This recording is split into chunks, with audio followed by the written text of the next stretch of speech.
সুপ্রিয় দর্শক, স্বাগত জানাচ্ছি আজকের সম্পাদকীয়তে। আমি আশিক মাহমুদ। মব সন্ত্রাস দমনে কঠোর অবস্থানের কথা বলছে সরকার, কিন্তু নিয়ন্ত্রণহীন মব সন্ত্রাস বাধা কোথায়? এদিকে সংস্কার নিয়ে রাজনীতির মাঠে উত্তাপ কমছে না। জামাতে ইসলাম বলছে সংস্কারের অধ্যাদেশগুলো বাদ দিয়ে জন আকাঙ্ক্ষাকে অপমান করা হচ্ছে। এনসিবি ও এবি পার্টিরও প্রায় একই কথা। সংসদের চিফ হুইপ বলছেন সংবিধান সংশোধনে সম্মিলিত প্রস্তাব আনতে ঐক্য চেষ্টা করা হবে। একদিকে সরকারি দলের ঐক্যের আহ্বান, অন্যদিকে বিরোধী দলের সন্দেহ। আসলে কোন দিকে যাচ্ছে রাজনীতি? প্রাসঙ্গিক বিষয় নিয়ে আজকের সম্পাদকীয় সংস্কারে সন্দেহ কেন? আর এসব বিষয় নিয়ে আলোচনার জন্য স্টুডিওতে উপস্থিত আছেন শাহেদ আলম, সাংবাদিক ও বিশ্লেষক, এবং ব্যারিস্টার আসাদুজ্জামান ফুয়াদ, সাধারণ সম্পাদক, এবি পার্টি। দর্শক, আপনারাও এই আলোচনায় সরাসরি অংশ নিতে পারেন। আলোচনায় অংশ নেওয়ার জন্য সরাসরি কল করতে হবে টেলিভিশনের পর্দায় দেখানো নাম্বারে। এছাড়াও ফেসবুকের মাধ্যমে আপনাদের মতামত পাঠাতে পারেন। আলোচনা শুরুর আগে জানিয়ে দিচ্ছি আজকের শিরোনাম। ফিলিং স্টেশনেই কেটে যায় আধাবেলা, বিপাকে চালক। বন্দরে আরও জ্বালানি তেলবাহী জাহাজ, 2 মাস সংকট হবে না। ভর্তুকি কমাতে দাম বাড়ানোর ইঙ্গিত। মধ্যপ্রাচ্যের বিকল্প শ্রমবাজারের সন্ধানে সরকার। হেলথ কার্ড চালুর ঘোষণা প্রধানমন্ত্রীর। টাইম ম্যাগাজিনে বিশ্বের প্রভাবশালী 100 ব্যক্তির তালিকায় তারেক রহমান।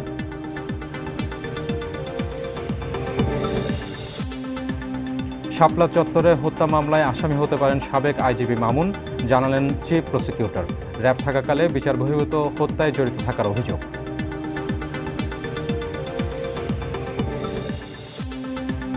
হাম ও উপসর্গে 24 ঘন্টায় আরও 3 শিশুর মৃত্যু। সংক্রমণ দ্রুত ছড়ানোর বড় কারণ অপুষ্টি। আক্রান্ত শিশুর বেশিরভাগই দরিদ্র পরিবারের, বলছেন চিকিৎসক।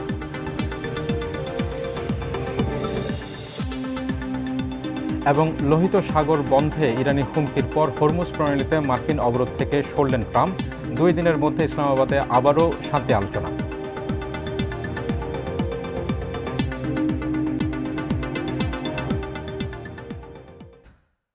ব্যারিস্টার আসাদুজ্জামান ফুয়াদ, আপনার কাছ থেকেই শুরু করি আমরা।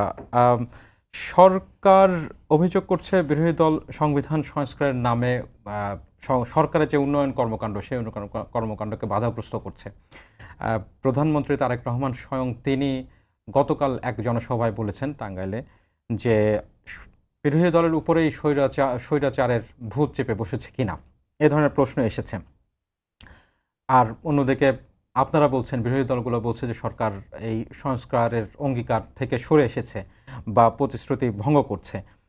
এই সরকার তো বারবার বলছে, সরকারের পক্ষ থেকে বলা হয়েছে, আজকে চিফ হয়ে বলেছেন প্রধানমন্ত্রী তারেক রহমান, তিনি বলেছেন যে জুলাই সনদের প্রতিটি অক্ষর, প্রতিটি শব্দ, প্রতিটি লাইন অক্ষরে অক্ষরে পালন করা হবে, প্রতিশ্রুতি অনুসারে বাস্তবায়ন করা হবে। সংকটটা কোথায়? আমরা এই যে আস্থার সংকট, এই আস্থার সংকটটা কোথায়? বের হওয়ার উপায় কি? ধন্যবাদ।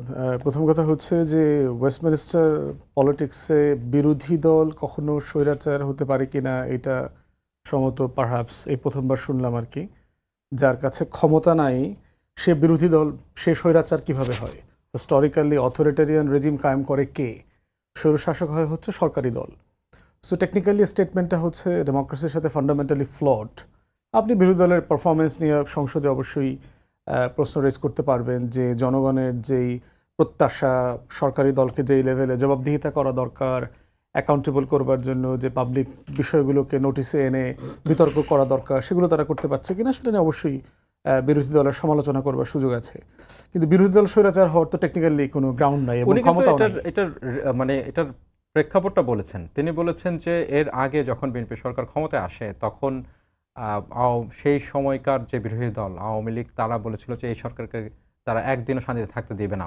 সেই প্রসঙ্গ টেনেই তিনি প্রধানমন্ত্রী বলেছেন যে সেই দলের প্রেতাত্মা ভর করেছে কিনা, এই ধরনের কথা তো কেউ বলে নাই। প্রশ্ন হচ্ছে যে তারা রাজপথে খুবই স্মল স্কেলে 2-3টা ডেমনস্ট্রেশন করেছে, পাবলিক মিটিং করতেছে, ইনডোর, টেনে হিচড়ে নামাবো, একদিনও শান্তিতে থাকতে দেব না, হরতাল, অবরোধ, সরকারকে পদত্যাগ করতে হবে, এই ধরনের স্টেটমেন্ট কেউ বলে নাই আর কি। তারা এটা বলছে যে সংসদের বাইরেও তারা একটা আন্দোলন করবে। এই আন্দোলনটা আমি বুঝছি, আমি যেটার সাথে আমি প্র্যাকটিস করতেছি সেটা হচ্ছে মতামত তৈরি করার ব্যাপারে, যে সরকার যেখানে ফেল করছে তাকে তো একটা জবাবদিহিতার মধ্যে তাকে কন্টিনিউয়াসলি রাখতে হবে। সরকার একটা ব্রুট মেজরিটি নিয়ে আসছে, তাকে আপনার কন্টিনিউয়াসলি পারসিস্টেন্টলি প্রেশার ক্রিয়েট করতে হবে যে আপনার প্লেজ কী ছিল, আপনার ইলেকশন ম্যানিফেস্টো কী ছিল, আপনার 31 দফা কী, আপনি জুলাই সনদ বাস্তবায়ন করবেন বলেছেন, আপনি করছেন না কেন, কারেন্ট যে ক্রাইসিসগুলো আছে সেগুলো নিয়ে। তো সেটা করবার তো একটা ডেমোক্রেটিক স্পেসে এটা অ্যাবসলিউটলি এসেনশিয়াল। এখন ফান্ডামেন্টাল কোশ্চেন হচ্ছে যে আপনার সরকার যেটা বিরোধী দল থেকে চাচ্ছে আর যেটা বিরোধী দল বলছে, সমস্যাটা কোথায়? দেখেন, ইলেকশন ম্যানিফেস্টোতে প্রত্যেকটা পলিটিক্যাল পার্টির নিজস্ব ম্যানিফেস্টো আছে, কিন্তু জুলাই সনদের ব্যাপারে কিন্তু নিজস্ব কোনো দলের কোনো ম্যানিফেস্টো নাই। সবাই এক কথায় বলেছে জুলাই সনদ বাস্তবায়ন করা হবে না, কিন্তু আমার কাছে কিন্তু এই যে নির্বাচনী ইশতেহার 2026 সবার আগে বাংলাদেশ বিএনপির ম্যানিফেস্টো আছে, সেখানে কিন্তু ক্লিয়ারলি তারা বলছে যে, আমি পড়ে দেখেছি যে ক্লিয়ারলি বলছে যে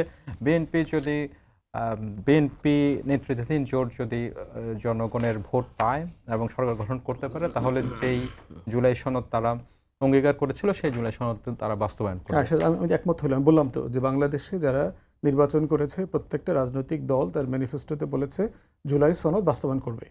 বাকি সব বিষয়ে বিভিন্ন দলের বিভিন্ন প্রস্তাবনা আছে, কৃষির ব্যাপারে, শিক্ষার ব্যাপারে, ইয়থ আনএমপ্লয়মেন্টের ব্যাপারে, কিন্তু জুলাই সনদ প্রশ্নে সবার সিঙ্গেল স্টেটমেন্ট আছে।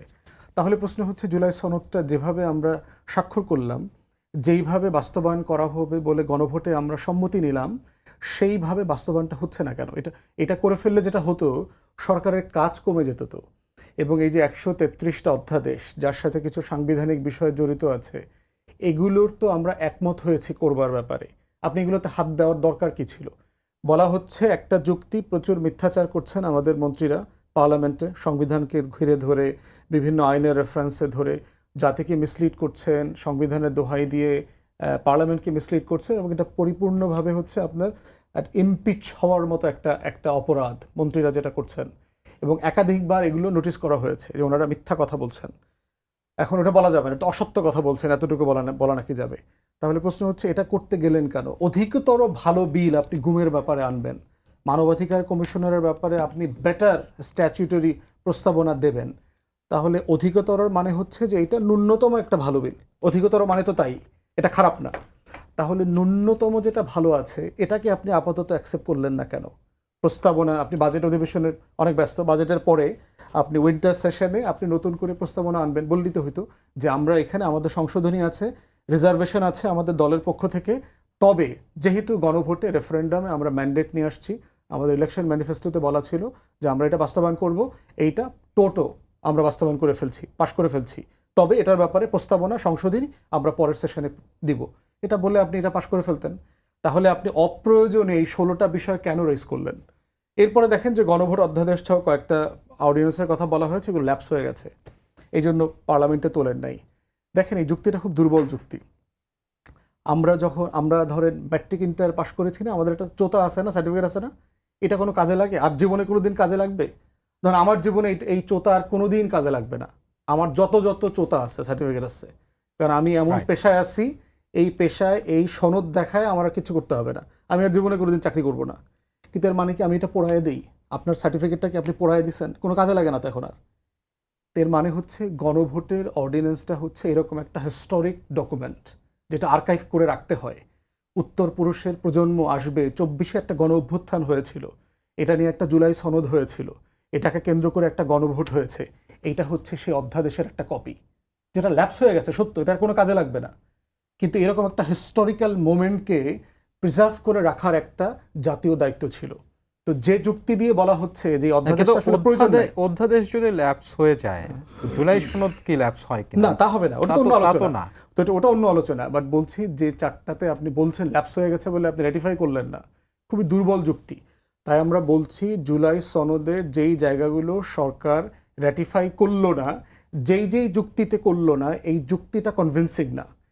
যেহেতু আমরা এটা সাইন করেছি, যেহেতু এখানে গণভোট হয়েছে এবং অধ্যাদেশ হয়েছে বিএনপির পরামর্শে, এই অর্ডিন্যান্সটা তো বিএনপির পরামর্শে গণভোটে গেছে, এই প্রসেসের মধ্য দিয়ে লিগালি পরামর্শ নেওয়া হয়েছে বড় বড় আইনজীবীদের সাথে, যেই কনসালটেশনটা বিএনপি অ্যাপ্রুভ করেছে, অনুমোদন দিয়েছে যে হ্যাঁ এই প্রসেসে হতে পারে।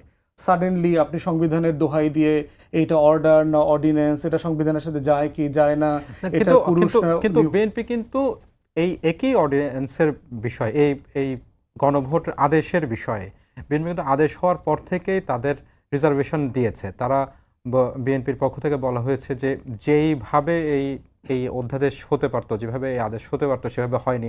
এক ধরনের প্রতারণার শিকার হয়েছে বিএনপি। কারণ হচ্ছে যে অনেক জায়গায় নোট অফ ডিসেন্ট ছিল।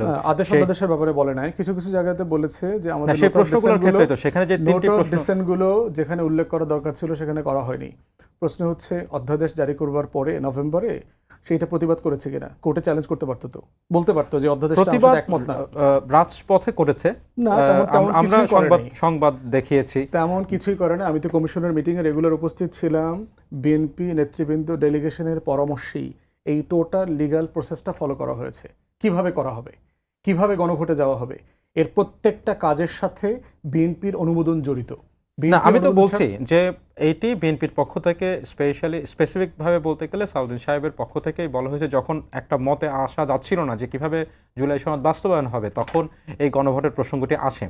সেটিতে কোনো দ্বিমত নেই, কিন্তু যেভাবে করে এই আদেশটি দেয়া হয়েছে সেটির বিষয়ে কিন্তু বিএনপির বরাবরই এক ধরনের দ্বিমত ছিল। না, তাহলে এটা মিলছে না। তো আপনার পরামর্শই একটা প্রসেসের ব্যাপারে আমি একমত হলাম, হওয়ার পরে আপনি আবার বলছেন যে এটা আসলে ঠিকভাবে করা হয়নি, তাহলে তো কন্ট্রাডিকশন হইল।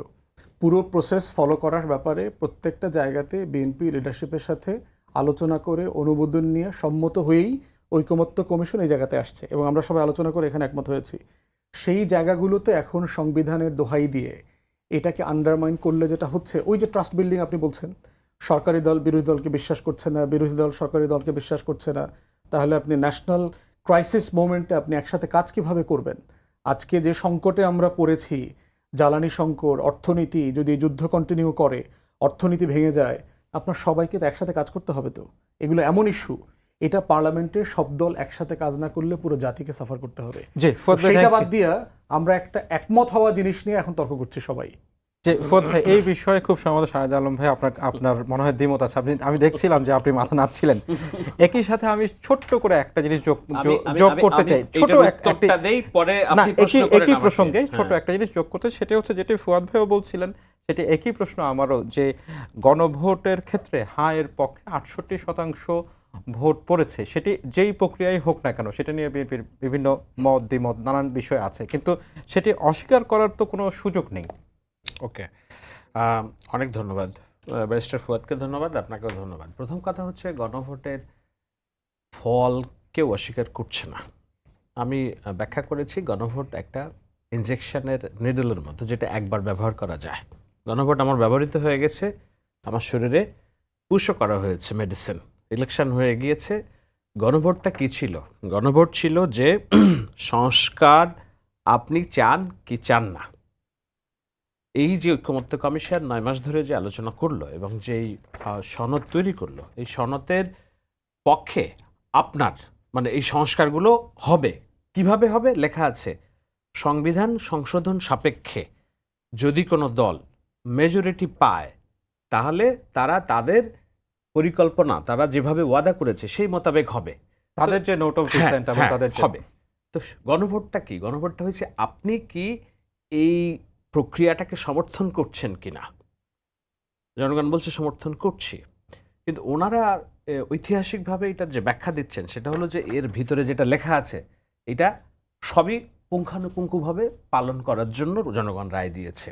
না, যতক্ষণ না পর্যন্ত দুঃখিত আলোচনাগুলো আছে, ওখানে লেখাই আছে সংবিধান সংশোধন সাপেক্ষে এইগুলো আইনে পরিণত হতে পারে। এখন পার্লামেন্টে মেজরিটির যেই দল পেয়েছে আর সংখ্যা মেজরিটি যারা কি বলে বিরোধী দল হয়েছে, তারা মিলে ফার্দার আলোচনা করে 180 দিনের একটা সময়সীমাও আছে। এখন এই 180 দিন কি সাধারণ 180 দিন, বিজনেস ডেজ, অসংসদীয় 180 দিন, সেটার কোনো ব্যাখ্যা নাই। হোয়াট এভার, সেইটা নিয়ে যখন ভোটাভুটিতে সংখ্যাগরিষ্ঠ মানুষ মতামত দিবে তখন এটা আইন, তার এক পর্যন্ত এটি কেবলই একটা পেপার। এখন আমি ওই বিতর্কে যাচ্ছি না। প্রথম কথা হচ্ছে যে ঐতিহাসিকভাবে এই আলোচনাটা বিএনপির বিরুদ্ধে হয়েছে যখন ঐকমত্য কমিশন আলোচনা হচ্ছে তখন থেকে, যে বিএনপি সংস্কার চায় না, সংস্কার বিরোধী। আমরা এখন যেটা দেখছি মূলত ওইটারই একটা কন্টিনিউয়েশন এবং ফার্দার এসকেলেশন, যে বিএনপি এটার বিরোধিতা করছে। এখন আমার ক্যামেরাম্যান ভাই মনে হয় বসে আছে, আমি একটু জুম করে একটা জিনিস দেখাবো, দুটি জিনিস দেখাবো, তারপরে আমি আলোচনায় ঢুকবো। আপনার কি মনে হয় যে নোট অফ ডিসেন্ট খালি বিএনপি দিয়েছে? না, নোট অফ ডিসেন্ট অন্যান্য দল দিয়েছে, No, no, জামাতের আমি পক্ষ থেকে এখানে বলি জামায়াতের নোট অফ ডিসেন্ট 133 অধ্যাদেশের 15টিতে। এখন আমি জানি না দেখা যাচ্ছে কিনা, আপনার দেখাইতে পারেন। তো জামাতও নোট অফ দেখা ডিসেন্ট দিয়েছে, রাইট? ওকে, কোথায় নোট অফ ডিসেন্ট দিয়েছে তার একটা যদি আপনি দেখেন তাহলে দেখব, এটা আমি একটা সরল প্রশ্ন করব, সেটা হলো মুক্তিযোদ্ধার সংজ্ঞায় জামাতের নোট অফ ডিসেন্ট। এখন মুক্তিযোদ্ধার সংজ্ঞায় জামাত নোট অফ ডিসেন্ট কেন দিল? কারণ তারা যখন এই সংজ্ঞাটা নির্ধারণ করলো এবং সেখানে বলা হলো যে বাংলাদেশ 1971 সালে কাদের বিরুদ্ধে যুদ্ধ করেছে? যুদ্ধ করেছে বাংলাদেশের জনগণের সাম্য, মানবিক মর্যাদা ও সামাজিক ন্যায় বিচার প্রতিষ্ঠার আকাঙ্ক্ষায় হানাদার ও তাদের সহযোগী রাজাকার, আল বদর, আল শামস, তৎকালীন মুসলিম লীগ, জামায়াতে ইসলামী, নেজামে ইসলামী এবং দালাল ও শান্তি কমিটির বিরুদ্ধে পরিচালিত যে জনযুদ্ধ, ওইটাই আমাদের মুক্তিযুদ্ধ। এখন জামাত বলছে যে না, এই সংজ্ঞা পাল্টাইতে হবে, এটা আমাদের নোট অফ ডিসেন্ট আছে। কারণ জামাত জানে যে এই জামাতে ইসলামের যে নাম ঢুকানো হলো এখানে, গণহত্যার দায়ে যদি আওয়ামী লীগের বিচার হয়, জামাত ইসলামেরও একদিন বিচার হবে। এটার সমস্ত কিছু আয়োজন এখানে করা আছে।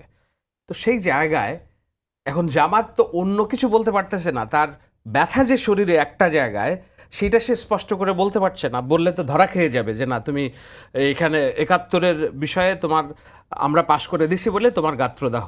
সেজন্য ওরা আশপাশ দিয়ে সব কথা বলছে। বিএনপি সংস্কার চায় না, বিএনপি এটা বিরোধিতা করছে, বিএনপি আমাদের কথা শুনছে না, গায়ের জোরে সব করছে। তো জামায়াতের নোট অফ ডিসেন্ট তো সবচেয়ে বড় জায়গায়, আমাদের রাষ্ট্র ব্যবস্থাপনার মূল সংজ্ঞায়। ব্যারিস্টার ফুয়াদ, এনসিপি কি একবারের জন্য বলতেছে যে আমার তুমি কেন এটা বিরোধিতা করতেছো, তুমি তো দোষী এটার জন্য, এটা তো একটা ভালো কাজ হয়েছে, এবং এটা তো বিএনপি জোর করে চাপায় নাই, এটা ওই ঐকমত্য কমিশন থেকে এই বিষয়টা হয়েছে। মূল যে বিষয়, ওকে, এখন আরও অনেক বিষয় আছে, কিন্তু মূল যে ব্যাখ্যা সেটা হলো যে এই নোট অফ ডিসেন্ট, এখন ধরুন জামাত আল্লাহ না করুক সংখ্যাগরিষ্ঠতা পাইল, সংসদে সংখ্যাগরিষ্ঠতা পেয়েছে জামাত, 220টা আসন পেয়েছে। আপনার কি মনে হয় যে মুক্তিযোদ্ধার সংজ্ঞায় যে জামাত নোট অফ ডিসেন্ট দিয়েছে, প্রফেসর ইউনুস, আলী রিয়াজ এবং মনির হায়দারের সম্মিলিত যেই প্রচেষ্টায় যেই জুলাই সনদ স্বাক্ষরিত হয়েছে, এটা হুবহু সংসদে পাশ করতো, আইনে রূপ দিত, নাকি জামাত ইসলামের নামটা বাদ দিয়ে জামাত ইসলাম এই অধ্যাদেশ পাশ করার চেষ্টা করত? সরল মনের প্রশ্ন। জামাতকে যেখানে নাটের গুরু হিসেবে উল্লেখ করা হয়েছে, তারা কি জামাতের নামটা রেখে পাশ করতো না বাদ দিয়ে পাশ করতো? আপনি বলছেন যে যদি বিরোধী দল সরকারি দলে থাকতো তাহলে Exactly. একই সংকট তৈরি হতো। একই সংকট তৈরি হইতো। তো সেক্ষেত্রে সরল ব্যাখ্যা হলো যে রাষ্ট্র পরিচালনার ক্ষেত্রে যাদের অভিজ্ঞতা আছে, পূর্ব অভিজ্ঞতা এবং বাস্তবায়নের চ্যালেঞ্জের ক্ষেত্রে, দেখুন তারা ওয়াদা করেছে 18 কোটি মানুষের ভাগ্য পরিবর্তনের জন্য বাংলাদেশে। 4 কোটি 10 লক্ষ মানুষকে ফ্যামিলি কার্ড দেবে 2,500 টাকা করে। It's not a matter of joke, it's a huge money collections. আজকে গতকালকে কৃষকদেরকে তারা 22,000 কৃষক। হ্যাঁ, জি। ইটস এ হিউজ মানি। হাসপাতালগুলোর উন্নত করার চেষ্টা করছে। আজকে দায়িত্ব নেওয়ার সাথে সাথে হামের প্রাদুর্ভাব, যেখানে পূর্ববর্তী সরকার এই সংস্কারের নামে খেলা করতে করতে তারা এই জরুরি জনগুরুত্বপূর্ণ বিষয়গুলো ওভারলুক করেছে। তাদের কোনো পয়েন্টই ছিল না 2 বছর ক্ষমতায় থাকার, তারাই এইসবের নামে এই কাজগুলো করেছে, ওভারলুক করেছে সব। আজকে বাংলাদেশের জ্বালানি সংকট, 2 বছরে একটা জ্বালানি তেলের মজুদ বৃদ্ধি করার জন্য ন্যূনতম নজর দেওয়া হয় নাই। নারীদের মর্যাদা রক্ষা করার জন্য কোনো কমিশনই করতে পারে নাই। শিক্ষার মেধা উন্নয়ন প্রকল্পে তারা শিক্ষা কমিশন নামে কাজ এগোতেও পারে নাই। কোথায় কোথায় এগিয়েছে?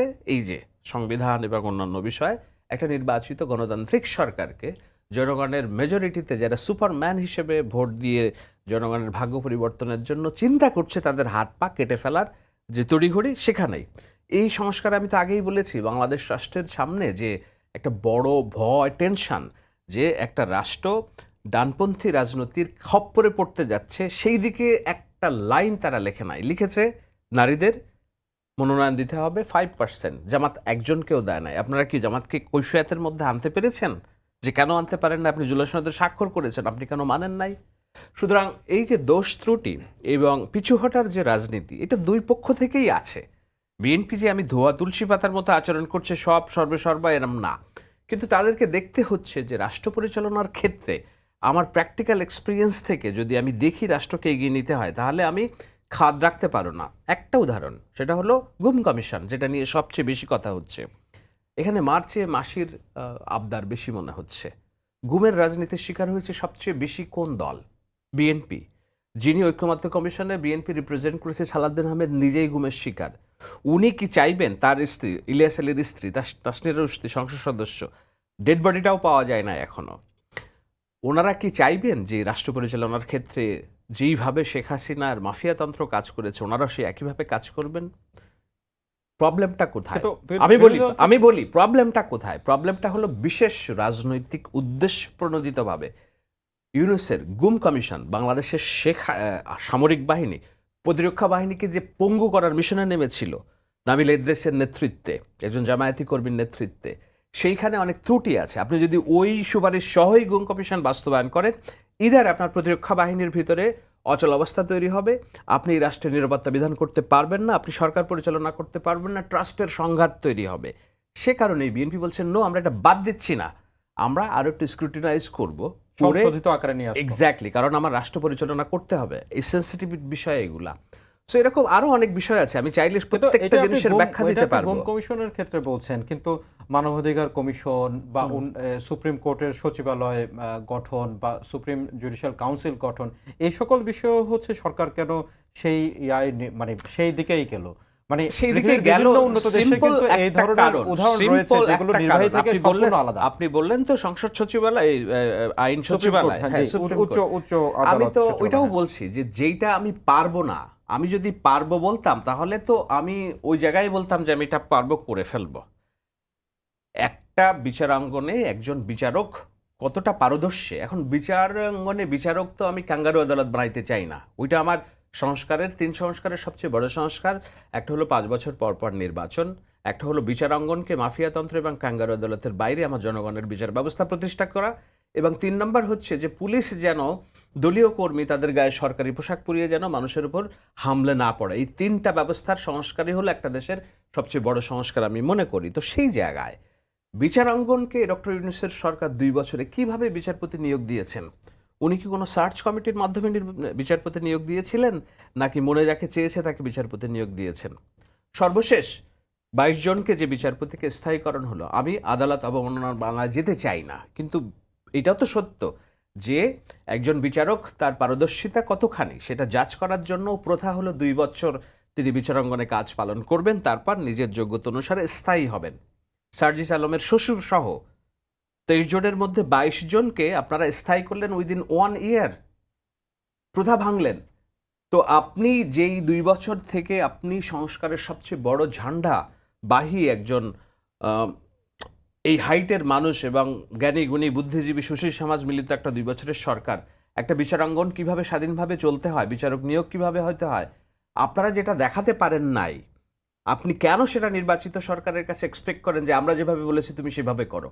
না, কিন্তু একটা অন্যায় দিয়ে তো আরেকটা অন্যায় জাস্টিফাই হয় না। হয় না।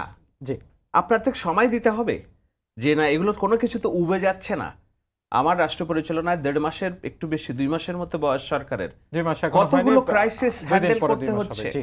একটা যুদ্ধ অবস্থা, বিশ্বযুদ্ধতম অবস্থা, হামের ঠিকানায় শিশু মরতেছে, একটা মবতন্ত্রের রাষ্ট্র ব্যবস্থা থেকে আমরা একটা যে আমরা সাধারণ মবের ইস্যুতে আসবো। সাধারণ সমাজ ব্যবস্থায় প্রত্যাবর্তনের কথা বলার জন্য যে চ্যালেঞ্জগুলো, পুলিশ বাহিনী, প্রশাসন, সব জায়গায় নির্দিষ্ট মতবাদের লোকজন ভরা, সেইখানে আমি এইগুলো জনগণের ভাগ্য উন্নয়ন অ্যাড্রেস করবো নাকি না আমার হাতে তো 180 সংসদীয় কার্যদিবস আসছে, তুমি এত ব্যস্ত হচ্ছ কেন? আমার তো 2 মাসেই করে ফেলতে হবে না, 180 সংসদীয় কার্যদিবস তো আমার হাতে আছে। Let's see, keep the trust, দেখো আমরা কি করি। জি। আপনাকে কিছু ভালো জিনিসও তো আপনাকে মানতে হবে। এর আগে পৃথিবীতে কোন নির্বাচন হয়েছে বাংলাদেশে যে নির্বাচনে সংখ্যালঘু নির্যাতন হয় নাই? আমলা হয়, এবার হয়েছে। গত 2 বছরে বাংলাদেশের মানুষ কি পয়লা বৈশাখ উদযাপন করতে পেরেছে নির্ভয়ে? এবার আপনি একটা অকারেন্স দেখেছেন বাংলাদেশের 18 কোটি মানুষের মধ্যে। So this are big success. আপনাকে দেখতে হবে যে সরকার আরো অনেক কাজে মনোযোগী।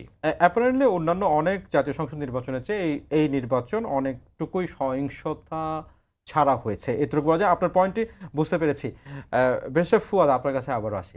যেটি হচ্ছে যেটি শাহেদ আলম বলছিলেন যে মানে এত কম সময়ের মধ্যেই আস্থার সংকট কেন হবে, এটি একটি বিষয়, যদি সংক্ষেপে একটা উত্তর দেন। আর আরেকটা বিষয় একটু আলোচনা করতে চাই, সেটি হচ্ছে যে আমরা কিন্তু দেখেছি যে সরকার গঠন হওয়ার পরে সরকারের স্বরাষ্ট্রমন্ত্রীর পক্ষ থেকে বলা হয়েছে যে মবের নামে আর সন্ত্রাস মেনে নেওয়া হবে না। উনি খুবই কঠোর অবস্থানের কথা বলেছেন, কিন্তু আমরা কিন্তু এই মব সন্ত্রাস কমে আসতে দেখছি না। আমরা কিছুদিন পরপরই ভয়ঙ্কর ভয়ঙ্কর ঘটনা দেখছি, গণমাধ্যম প্রকাশ করছে।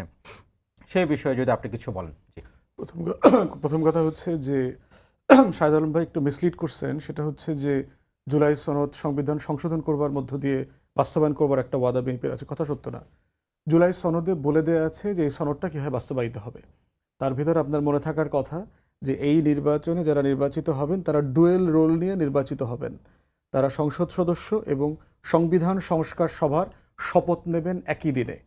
এইটা জুলাই সনদে পরিষ্কার করে বলে দেয়া আছে। এরপরে যদি আপনি রেফারেন্ডামের কোশ্চেনগুলো পড়েন, সেখানে কোন কোন সংশোধনীর ব্যাপারে বলে দেওয়া আছে জুলাই সনদে যেভাবে হবে লেখা আছে, ওইভাবেই আপনি এটা সংশোধন করবেন এবং সংসদে আনবেন, পাশ করবেন। বাকি বিষয় যেগুলো থাকবে সেগুলো যার যার দল তার নোট অফ ডিসেন্ট এবং ইলেকশন ম্যানিফেস্টো মোতাবেক করবেন। কিন্তু সংকটটা কিন্তু বেশি সেখানেই, মানে বিএনপির পক্ষ থেকে বা সরকার, এখন যারা সরকারে আছেন তাদের পক্ষ থেকে সংকটটা কিন্তু সেখানেই। যখন এটি বলে দেওয়া হয়েছে তখনও কিন্তু নির্বাচন হয়নি, তখন কিন্তু বিএনপির পক্ষ থেকে বারবার এটা বলা হয়েছে যে আমরা কতগুলো নোট অফ ডিসেন্ট সহ একটি জুলাই সনদ স্বাক্ষর করেছি, কিন্তু এই অন্তর্বর্তী সরকার নির্বাচনের আগেই আমাদেরকে ডিটেক্ট করে দিচ্ছে যে আগামী সংসদ কোন কোন বিষয়ে কোনো নির্ধারিতভাবে তাহলে সেই বিষয়ে বিএনপির ইলেকশন ম্যানিফেস্টোতে পরিষ্কার করে বলে দেওয়া দরকার ছিল। বলা আছে বিএনপির ইলেকশন ম্যানিফেস্টোতে বলা আছে জুলাই যে সনদ বাস্তবায়ন করবে, না এর ভিতরে কোনো যদি কিন্তু নাই। না, ইলেকশন নোট অফ ম্যানিফেস্টোতে ডিসেন্ট সহ যেটি বিএনপি স্বাক্ষরিত, কিন্তু সেটা তো ওভাররাইড হইছে। রেফারেন্ডামে কি হইছে? রেফারেন্ডামে এ বি সি তে বলা আছে না কোনগুলোর ব্যাপারে আপনার মতামত জুলাই চাচ্ছি। সনদে ওভাররাইট হয়নি, হয়েছে যখন আদেশটি হয়েছে সেই আদেশের মধ্যে সেটা নিয়ে বিরোধ। একটু ভুল হচ্ছে আপনার, সেটা হলো যে আপনি যে সংবিধান সংস্কার পরিষদের যে কথা বললেন, এইটা কিন্তু জুলাই সনদের কোনো বিষয় না, এটা রাষ্ট্রপতির আলাদা একটা আদেশ। ওটা ঠিক আছে, ওটা আলাদা, কিন্তু সনদের ভিতরে প্রসেস বলে দেওয়া আছে। প্রসেস বলে দেওয়া আছে কিভাবে হবে, কিভাবে শপথ নেওয়া হবে, কিভাবে গঠিত হবে, পুরো প্রসেস সনদে লেখা আছে। স্পেসিফিক যাদের যদি বলেন আপনার এইভাবে যে একই দিনে সংসদ সদস্য এবং গণপরিষদ সদস্য হিসেবে শপথ নিতে হবে, আমার মনে হয় যে এখানে একটু জুলাই সনদে লেখা আছে, একদিনে হওয়ার কথা ছিল না। জুলাই সনদে লেখা আছে, আমি তো বললাম সেই লেখা আছে। তো প্রধান নির্বাচন কমিশনার একসাথে 2টা শপথ পাঠ করাবেন, সেজন্য আপনি দেখবেন যে বিরোধী দলের সদস্যরা একই দিন 2টা শপথ পড়েছেন। এই জায়গায় কি বিএনপি একমত হয়েছে না নোট অফ ডিসেন্ট দিয়ে রেখেছিল? ওইটাই তো জাতীয় সনদ আকারে সাইন করা হয়েছে। না, জাতীয় সনদে তো লেখাই আছে। তবে যদি কোনো রাজনৈতিক দল সংখ্যাগরিষ্ঠতা পায়, এটার ব্যাপারে কোনো নোট অফ ডিসেন্ট অবশ্যই আছে, এটা আছে। না হলে কেন তারা একই দিন দিবে না? আমি আপনাকে স্পষ্ট দেখাই যে আমাদের গণভোট আদেশ আর জুলাই সনদ বাস্তবায়ন আদেশ, এটা কমপ্লিটলি দুইটা ভিন্ন বিষয়। এটাই হলো constitutional problem, it's a political decision. একটা রাষ্ট্র তার জনগণের 70% ভোট দিয়ে একটা জিনিস বাস্তবায়নের ম্যান্ডেট দিয়েছে। এইটাকে আপনি সংবিধানের মাধ্যমে হালাল না অথবা হারাম, এই জাজমেন্টটা একটা ভুল জাজমেন্ট। কিন্তু আপনি তো এটাও আপনাকে দেখতে হবে যে সাংবিধানিক প্রসেসে রাষ্ট্রের সার্বভৌম ক্ষমতার মালিক জনগণ, এবং জনগণের অভিপ্রায়ের রূপটা হলো যে সংখ্যাগরিষ্ঠ প্রতিনিধিত্ব। সেই সংখ্যাগরিষ্ঠ প্রতিনিধিত্ব হিসেবে বিএনপি তো 20টা আসন, এখানে 2টা প্যারালাল না, এটা সত্য না। এখানে 2টা প্যারালাল ম্যান্ডেট আছে। যেমন ধরেন আপনাকে একটা কলা খেতে দিলাম, একটা আম খেতে দিলাম, আপনি যদি বলেন যে ফলগুলো কেমন লাগলো, মিষ্টি লাগছে কিনা, দুইটাকে আপনি এক কথায় মিষ্টি বলতে পারবেন? 2টা ফলের টেস্ট কিন্তু মিষ্ট, কিন্তু কলার মিষ্টতা এবং আমের মিষ্টতা একরকম মিষ্টতা না। অতএব 2টা প্যারালাল ম্যান্ডেটে জনগণ এখানে মতামত দিয়েছে। এবং ভোটের পার্সেন্টেজ দেখেন, প্রায় 5 কোটি মানুষ। উদাহরণ কিন্তু বেশে ফুয়াদ, এই যে গণভোট, সেই গণভোটের ক্ষেত্রেও বলা যায় যে সেখানে যে একটা জায়গায় আমি আপনাকে একটু থামাই, একটা জায়গায় কোথায় সমস্যাটা হচ্ছে ওই দিন আমি ব্যারিস্টার শাহরিয়ার সাথে যখন কথা বলেছি, উনি আমাকে জোর দিয়ে বললেন যে এই জুলাই সনদ এইটাই আইন। কিন্তু আপনি নিজেও জানেন যে সনদটা আইন না, সনদটা হচ্ছে জনগণের একটা মতামত, যে আমরা হিউজ ম্যান্ডেট, সামাজিক সংবিধানের উপরে ম্যান্ডেট। আপনি যতক্ষণ না পর্যন্ত সংসদের সংখ্যাগরিষ্ঠতা মানুষের ভোটাভুটিতে এটি পাস না করছেন, ততক্ষণ পর্যন্ত ইটস নট এ ম্যান্ডেট। তাহলে তো 72-এর সংবিধান মানে ফেলে দিতে হবে। তো কোন সংসদে 72-এর সংবিধান পাস হয়েছে? কোন নির্বাচিত সংসদে 72-এর সংবিধানটা পাস হয়েছে? না, এটা যুদ্ধ, শাহেদ ভাই, যুদ্ধ, গণ অভ্যুত্থান, বিপ্লব, এর থেকে কোনো পলিটিক্যাল বড় ম্যান্ডেট হইতে পারে না। ঠিক আছে, এই জন্য আপনি একটা মানে সংবিধান যুদ্ধের জন্ম দেয় না, সংবিধান গণ অভ্যুত্থানের জন্ম দেয় না, সংবিধান বিপ্লব করে না, বিপ্লবীরা সংবিধান তৈরি করে। তো আমাদের নব্বইয়ের গণঅভ্যুত্থানের পর কি আমরা সংবিধান বাতিল করে ফেলেছিলাম ওটা নাকি? তো একমত হয় না, হয়নি। আপনি তো ওই প্রসেসে যান নাই, না, না, তো কিন্তু একই। 24-এর গণ অভ্যুত্থানে আমরা ওই প্রসেসে গেছি না। এবং পলিটিক্যাল কনসেনসাসের মধ্য দিয়ে গেছি। ঠিক আছে, না, ওই কিন্তু- কনসেনসাসে কিন্তু- সংবিধান ফেলে দেওয়া, কিন্তু বাতিল এখানে- করা, এসব এখানে- কোনো কথা বলা না, হয়নি। এখানে আমার একটি প্রশ্ন আছে, সেটা হচ্ছে যে যখন জুলাই সনদটি তৈরি করা হয়েছে, সেটি তো এক রাজনৈতিক দলগুলোর মধ্যে এক ধরনের রাজনৈতিক চুক্তি, সামাজিক চুক্তি। সেটি বাস্তবায়ন করার জন্য তো আপনার নির্বাচন হতে হবে, তার মানুষের জনপ্রতিনিধি সরকার গঠন করতে হবে এবং তারাই বাস্তবায়ন করবে। বাস্তবায়নের হওয়ার আগ পর্যন্ত এই সামাজিক চুক্তিকে আমরা আইন কিভাবে বলি? এটা হচ্ছে আইনেরও ঊর্ধ্বে। মানে যুদ্ধটা কি, যেমন ধরেন আমাদের 71-এর মুক্তির লড়াই, এই লড়াইটা কি পাকিস্তানের সংবিধানের ভিত্তিতে হয়েছে? মুক্তির লড়াই কি কোনোদিন সংবিধান মেনে হয়?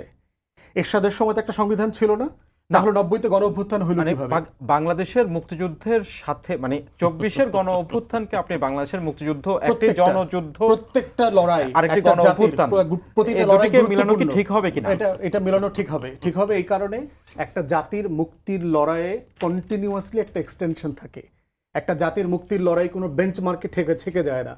এটা শত শত বছরের আমার মুক্তির লড়াই আছে। ঠিক আছে। এটা শুধু 71 সালে একটা যুদ্ধ হয়েছে, ওইটা ব্যাপারটা এরকম agree না। করি, ওইটা agree 71-এর করি। আগেও এই এলাকার হাজার হাজার মানুষ স্বাধীনতার জন্য, মুক্তির জন্য, অধিকারের জন্য জীবন দিয়েছেন। 190 বছরের ব্রিটিশ বিরোধী আন্দোলন করে নাই এই এলাকার মানুষরা, যুদ্ধ করে নাই, জীবন দেয় নাই, দিয়েছে তো। তাহলে প্রশ্ন হচ্ছে, একটা মুক্তির লড়াইতে আপনি দাড়ি টানতে পারবেন না, এটা শেষ। এটা একটা এক্সটেনশন প্রত্যেকটা, এবং প্রত্যেকটাকে ইন্ডিভিজুয়ালি তার জায়গা থেকে রেসপেক্টফুলি নিতে হবে আমাদেরকে। এবং সেই জন্যই হচ্ছে এই হিস্টোরিক্যাল ইভেন্টের যে ম্যান্ডেট, এই ম্যান্ডেটকে আপনি সংবিধান দিয়ে জাজ করতে পারবেন না। It's a political mandate. Constitution political ম্যান্ডেটের মাধ্যমে তৈরি করা হয়, ফেলেও দেওয়া হয়। পৃথিবীতে অ্যাভারেজ একটা কনস্টিটিউশনের বয়স হচ্ছে 19, 20, 25 বছর। প্রথম কথা একটা হলো, জেনারেশন পরে ফুয়াদ থাকে ভাই, না। ফুয়াদ ভাই, আপনার যদি সংবিধান যদি যে আমরা এই স্থগিত থাকে, সাবজেক্টে আলোচনা শেষ করে স্থগিত অন্য না, এটা বিষয়ে যাব। ইন্টারেস্টিং। কারণ হলো ফুয়াদ ভাই যেহেতু লার্নেড মানুষ, সো ওনার সাথে মানে এটাকে কি বলে, বিষয়গুলো নিয়ে আলোচনা করলে কি হবে। যখন আপনি এটার কথা বলছেন, একটা কনস্টিটিউশন রানিং থাকা অবস্থায় আপনি এটাকে কি বললেন, আপনি এটাকে সবকিছুর উপরের মানে ম্যান্ডেট হিসেবে যে দায়ী করছেন কিংবা দাবি করছেন, টেকনিক্যালি থিওরিটিক্যালি এটা রং। কারণ হলো আপনার এই রাষ্ট্র পরিচালিত হয়েছে, এই যে চুপ্পুর যে আদেশটা দিয়েছে এবং তার যে ক্ষমতায়ন এবং তার অধীনে ইউনুসের যে সরকার পরিচালিত হয়েছে, যেই সরকারের আমলে 133টা অধ্যাদেশ আর আদেশ যাই বলুন না, এগুলো জারি হয়েছে, সব কিছু আন্ডার কনস্টিটিউশন। সেই কনস্টিটিউশনের উপরে কেমনে আপনি গণভোটকে দিবেন এখন? না, প্রথম কথা যেখানে হচ্ছে বলা হয় না। হয়েছে যে আমাদের হাতে খুব বেশি সময় না, আমরা এই একই আলোচনায় প্রায় why 30 minute not per you guys করেছি। ask for সংবিধানের building a বিষয়ে amicus curiae, বাংলাদেশ, যে না, amicus না, curiae ভাই, এত ডিসিশন amicus curiae দিবে, যেতে হবে না হ্যাঁ? ভাই। ওইটা মতামত দেওয়ার জন্য আমরা গুড এনাফ। প্রশ্ন হচ্ছে যে বাংলাদেশের সরকারটা গণ অভ্যুত্থানের ভিত্তিতে পরিচালিত হয়েছে, 106-এর ভিত্তিতে হয়নি। অ্যাটর্নি জেনারেল কবে অ্যাপয়েন্টেড হয়েছে? 6 তারিখে। সরকার ছিল। অ্যাটর্নি জেনারেল কিভাবে অ্যাপয়েন্টেড হয়? কনস্টিটিউশনে লেখা আছে না, 64-এ বলে দেওয়া আছে না যে প্রধানমন্ত্রীর পরামর্শ করে প্রেসিডেন্ট অ্যাপয়েন্ট করবেন। ওই দিনকার কি প্রধানমন্ত্রী ছিল 6 তারিখে? ওই যে 106 তো ছিল, না, 106 তো 8 তারিখে আসছে। ডক্টরেট No, নেসেসিটি ছিল। 106 তো 8 তারিখে আসছে। তাহলে অ্যাটর্নি জেনারেল অ্যাপয়েন্টেড হলো কিভাবে? 106-এর যে শুনানি হয়েছে, এটা কোথায় হয়েছে? না, কিন্তু কারা ওই কারা ছিল ওখানে? একটি ঘটনা দিয়ে তো আপনি মানে 8 তারিখের পরের যে ঘটনা পরম্পরা, আমি প্রত্যেকটা আপনাকে- ঘটনাকে আমি আপনি আপনাকে- অসাংবিধানিক বলতে পারেন না। না, সংবিধান সম্মত। এটা হলো গণ অভ্যুত্থানের অভিপ্রায় হয়েছে, সংবিধান দিয়ে হয়নি। যেমন ধরেন, সংবিধান মোতাবেক তো শেখ হাসিনা এখনো প্রাইম মিনিস্টার। শেখ হাসিনা বলছেন আমি তো রিজাইন করি নাই। মানে কি শেখ হাসিনা বলছে, আপনি তার বক্তব্য শোনেন নাই যে আমি রিজাইন করি নাই? যে চুপ্পু বলছে কিনা যে আমার কাছে কোনো পদত্যাগপত্র দেওয়া হয়নি? তাহলে যিনি পদত্যাগ করেছেন, যার কাছে দেওয়া হয়েছে বলে দাবি করা হয়েছে, দুইজনই বলেছেন যে এই ঘটনাটা ঘটে নাই। তাহলে প্রধানমন্ত্রী কে? সংসদ ভেঙে দিতে চুপ্পুকে কে বলছে? সংসদ কে ভেঙে দিতে বলতে পারে? প্রধানমন্ত্রীকে বলতে হবে না? কনস্টিটিউশন মোতাবেক গত বছরের বাজেটটা কোথায় হয়েছে? কিন্তু এই প্রশ্নগুলোর কিন্তু সলিউশন হয়ে গেছে। এই প্রশ্নগুলোর এই সলিউশন solution হয়ে হচ্ছে গণ অভ্যুত্থান। এই সংবিধান দিয়ে না, এটাই সমাধান হয়ে গেছে। না, এটা সংবিধানকে একমত। আমাদেরকে রাখতে হয়েছে, কিন্তু আমাদেরকে 106 নিতে আমরা একটা হয়েছে। হাইব্রিড মডেলে গেছি, গণ অভ্যুত্থানের উইল অনুযায়ী দেশটা চলেছে, good practice of the past. সেই জায়গাটাতে সংবিধান সুপ্রিম ছিল না, will of the people supreme ছিল। আপনি যদি সংবিধান বলেন, তাহলে আজকে অবৈধ প্রধানমন্ত্রী সংসদে বসে আছে, কিন্তু আমরা মনে করি উনি বৈধ প্রধানমন্ত্রী, কারণ গণ অভ্যুত্থানের উইল মোতাবেক নির্বাচন হয়েছে, উনি মেজরিটি পেয়ে সংসদে গেছেন। বিএনপি আগুন নিয়ে খেলছে, অপ্রয়োজনীয়। তিনি ৭২-এর ফ্রেম নিয়ে যেটা খেলছে, এটা বিএনপি সরকারকেই আন্ডারমাইন করে, অবৈধ করে দেয়। বরং যদি গণ অভ্যুত্থানকে ওন করে আপনি বলেন, তাহলে বিএনপির ম্যান্ডেট শক্তিশালী হয়, স্ট্রেনদেন হয়। আমরা ওটাই বলছি, আচ্ছা, যে ওটার ভিত্তিতে করেন। ফুয়াদ ভাই, জামাতের যে নোট অফ ডিসেন্ট মুক্তিযুদ্ধের সংজ্ঞা, এটা আপনি সাপোর্ট করেন না না, এটা বিরোধিতা করলে তো হয়, করেন? ওখানে আমার নাম লেখা থাকতো। Any party note of dissent লেখা আছে ওখানে? না, তো নাই তো। তাহলে আপনারা এগ্রি করেন আর কি। আচ্ছা, ভালো। তো আমি বলি, এই যে যেই আমাদের কাছে আর 4 মিনিট সময় আছে। Okay. আমরা আরেকটা বিষয়, যে আমরা এক বলেন। বিষয়ে হ্যাঁ। লাস্ট 36 না, এটা মিনিট ভালো। কথা আমার বলেছি। মনে হয় পাবলিক কিছু পাইছে সেটা হচ্ছে এখান থেকে। সে একই প্রশ্ন, আমি সেই আবার এটা আপনার কাছে যেতে চাই এবং তারপরে ফুয়াদ ভাইয়ের কাছে যেতে চাই। সেটি হচ্ছে, এই সরকার গঠিত হওয়ার পরে এই সরকারের স্বরাষ্ট্রমন্ত্রী বলেছেন যে এরপর থেকে কঠোরভাবে এটা দমন করা হবে, কোনো ধরনের মবের কথা বলছেন, হ্যাঁ, সন্ত্রাসী হবে না। হ্যাঁ। কিন্তু আমরা কিন্তু এই মব সন্ত্রাস, মবের মাধ্যমে মানুষ হত্যা, এই ঘটনাগুলো খুব বেশি কমতে দেখলাম না। না, আমি আপনার সাথে সরকার কি দ্বিমত একটা করি না। অস্থিতিশীল অবস্থায় যাচ্ছে? আপনার সাথে আমি দ্বিমত করি। সেটা হলো যে খুব বেশি, খুব আহামরি আছে ওটা আমি বলবো না। আপনাকে আমি তো আগেই বলেছি যে গত 2 বছর মানুষ, চট্টগ্রামের ঘটনা ঘটেছে, বুঝছি। কুষ্টিয়ার ঘটনা ঘটেছে, আমি recent কুষ্টিয়ারটাই সময়ে। বলছি। এখন এখানে এলিফ্যান্ট ইন দ্য রুম আছে। হ্যাঁ, এলিফ্যান্ট ইন দ্য রুম হচ্ছে এই মবগুলোর জনক, এবং মবগুলো পরিচালিত হচ্ছে জামায়াত ইসলাম এবং তার পেরিফেরিয়াল মওদুদি, প্রক্সি মওদুদি পলিটিক্যাল পার্টিস দিয়ে। তো এইটা তো প্রথম দিনই যখন হয়েছে, আমি সরকারকে তীব্র ভাষায় বলেছি যে you failed to take necessary action, you have to arrest people. এইটা হত্যাকাণ্ড মেনে নেওয়া যায় না কোনোভাবে। তো দেখা যাচ্ছে যে এখন যখন রিপোর্ট প্রকাশিত হচ্ছে, এবং ওই দিনে বলেছি যে আপনি যদি ইউনূস সরকারের আমলে 200-250 মবের ন্যাচার আপনি যাচ করেন, তাহলে দেখবেন এর এভরি ওয়ান পেছনে, মাজার ভাঙা থেকে শুরু করে, বিশেষত মাজার ভাঙা হত্যাকাণ্ড, জামাত শিবির আছেই। তখনও পর্যন্ত প্রমাণিত হয় না যে জামাত শিবির আছে। গতকালকে তো সংবাদ লিড নিউজ বের হয়েছে যে এটার মূল ইন্ধনদাতা, প্রথম আঘাতটা করেন একজন জামায়াত কর্মী। তো এখন আমি তো বলেছিলাম যে জামাত যদি মাজার সংস্কৃতি রক্ষার জন্য এই হত্যাকাণ্ডের বিরোধিতা করে সরকারকে চাপে ফেলার জন্য ঢাকা শহর অচল করে দেয়, আমি ব্যক্তি শাহেদ আলম যতই জামাত বিরোধিতা করি না কেন, আমি জামাতের মিছিলের সমগ্রভাবে দাঁড়িয়ে আমি বক্তৃতা করবো এবং জামাতের মিছিলের একটা পার্ট হব আমি। দেখবেন জামাত চুপ, ঢাকা শহরের মবস্টাররা চুপ, ডাকসু, মাকসু, রাকসু, পাকসু, আম্মার, জাম্মার সব চুপ। কারণ this is orchestrated mob created by them. এখন এইটা সরকারের ব্যর্থতা কেনা? ইয়েস, কারণ সরকার জামাত ইসলামকে চেতাইতে চায় না। জামাত ইসলামী এই যে 4 জনকে যদি গ্রেপ্তার করে, না, কিন্তু কালকে না সংসদে আমির সাহেব মানুষের বক্তব্য জীবন রক্ষার দিয়ে জন্য- ফেলেন যে আমার বোন সাউদার মতো এটা মুক্তি দিতে হবে, নাহলে আমরা সংসদ অচল করে দিব। ঠিক আছে। তো আর আপনি যে বলছেন যে মব চলতে আছে, আমি মনে করি ডক্টর ইউনূসের 2 মাসে যদি 250 মব হয়ে থাকে, এখানে 2টি মব হয়েছে। একটা প্রাণহানির ঘটনা ঘটেছে, একটা ঢাকা বিশ্ববিদ্যালয়ের LGBTQ এর কথিত একটা সমাবেশে হামলা হয়েছে, ওইটাও ঢাকা বিশ্ববিদ্যালয়ে শিবির নিয়ন্ত্রিত জায়গায়। সুতরাং 2টা জায়গাতে এলিফ্যান্ট ইন দ্য রুম আছে। আমার মনে হয় গভর্নমেন্ট একটু nervous how to deal the elephant in the room. Jamaat কেন ইসলাম নার্ভাস? আপনি কিন্তু শেষ করতে হবে, 30 সেকেন্ড। নার্ভাস এই কারণে যে তারা তো ওই অস্থিতিশীলতার রাজনীতি চায় না, তারা চায় বিরোধী দলকে আস্থায় নিয়ে রাজনীতি করতে। এখন যেই কথা আমি পিঠ চাপড়ে বলতে পারি, আপনাকে রুমে ডেকে নিয়ে বলতে পারি যে স্টপ দিস, সেইটার জন্য হার্শ অ্যাকশনে আমি যাব কি না, এইটা গভর্নমেন্টের একটা পলিটিক্যাল ডিসিশন। যদি জামায়াত কিন্তু সেই সংস্কার জায়গায় কি এবং সরকার অন্যান্য প্রশ্নের জায়গায় তারা যদি গভর্নমেন্টকে সহযোগিতা না করে, হয়তো কোনো একদিন তারা হার্শ অ্যাকশনে যাবে। তবে এখনো পর্যন্ত তারা না, কিন্তু আমার প্রশ্ন হচ্ছে, সেই হয়তো সময়ের জায়গায় জনসাধারণের যদি জীবনের হুমকি হয়, আইনশৃঙ্খলা পরিস্থিতি ব্যাঘাত ঘটে, কিন্তু পার্টিকুলার একটি রাজনৈতিক দলকে আস্থার মধ্যে রাখার জন্য যদি সরকার সেই ব্যবস্থা না নেয়, এটা এক ধরনের ব্যর্থতা না সরকারের? ব্যর্থতা তো আপনি বলতেই পারেন। মানে সরকারের যখন দায়িত্বে, তখন তো তাকে প্রত্যেকটা হত্যাকাণ্ডের দায় নিতে হবে, এটা তো কোনো ব্যতয় নাই। সেই হত্যাকাণ্ড যেই ঘটাক, সে তার নিজের দলের কর্মী হোক আর বিরোধী দলের কর্মী হোক, সরকারের দায়িত্ব হলো যে আইনের বিষয় কি, চোখ অন্ধ, আপনি এখানে বাঁচবেন না, বেঁধে যে অপরাধী তাকে আপনি শাস্তি দিবেন, জি, আইনের আওতায় আনবেন। ধন্যবাদ বেশর ফুয়াদ। এই বিষয়ে আপনার 1 মিনিটের আমার মন্তব্য মনে নিয়ে হয় আমরা যে শেষ করব। আমার সম্মানিত প্রিয় বড় ভাই সালাউদ্দিন ভাইকে ডেপুটি প্রাইম মিনিস্টার করে ফেলা দরকার, করে হোম মিনিস্টারের দায়িত্ব অন্য কাউকে দেওয়া দরকার। আমাদের সালাউদ্দিন ভাই এত বেশি সংবিধানের মধ্যে ঢুকে গেছেন, ওনার পক্ষে আসলে মিনিস্ট্রিতে কনসেন্ট্রেট করাটা খুব জটিল হয়ে গেছে। ওনাকে জুলাই জাদুঘরের বিষয়ে রেসপন্স করতে হয়, বাবার দোয়া ক্রিকেট বোর্ড কেন দখল করা হয়েছে ওইটার রেসপন্স করতে হয়, সংবিধান রেসপন্স করতে হয়, জুলাই জাতীয় সনদ রেসপন্স করতে হয়, না, সবকিছুতে জুলাই response জাতীয় সনদ করতে হয়। সংবিধান ওনাকে রেসপন্স করতেই হবে আমার মনে হয়, কারণ উনি এটার সাথে যেভাবে করে কোনো সম্পৃক্ত সমস্যা নাই ছিলেন। তো, এটা একটা জি। মিনিস্টার রেসপন্সিবিলিটি দিয়ে দেওয়া হোক। আপনি ডেপুটি প্রাইম মিনিস্টারের একটা পদ না, create করে স্বরাষ্ট্র মন্ত্রণালয় আমাদের হিসেবে- last 30 স্বরাষ্ট্র seconds আছে। মন্ত্রণালয় হিসেবে একজন কাউকে উনি দেওয়া কোথায় হবে, আমাদের দায়িত্ব শেষ করতে হবে। পালন করছেন? তাহলে last অন্য 20 কাউকে seconds দেওয়া আছে। দরকার যিনি ডেডিকেটেডলি এই মিনিস্ট্রিটা চালাতে পারবেন। আর দ্বিতীয় ফাইনাল কথা হচ্ছে ফৌজদারি অপরাধে দলীয় পরিচয় একদম বিবেচ্য না। যিনি যে I যে agree. ব্যক্তি I agree. যত পাওয়ারফুল হোক, I সেটা agree. এসালম থেকে শুরু করে জামাত কর্মী, জি। প্রত্যেকে যিনি যেভাবে দায়ী তাকে ফৌজদারি অপরাধের এমনকি- সংজ্ঞা মোতাবেক আনতে এমনকি হবে। নাবিল গ্রুপ হোক আর এসালাম হোক সবই। Whosoever, জি, whosoever. এখানে পয়েন্টটি পরিষ্কার, মানে এই ক্ষেত্রে ব্যারিস্টার ফুয়াদ এবং আপনার মধ্যে একদম। একদম একই একদম, মত, একদম। যেই হোক না কেন সেই এই যে কোনো সহিংসতার বিরুদ্ধে হচ্ছে অবস্থান নিতে হবে সরকারকে। আমরা এখানে শেষ করব। এই ছিল আজকের সম্পাদকীয়তে। আগামীকাল আবারও দেখা হবে একই সময়ে। শুভরাত্রি।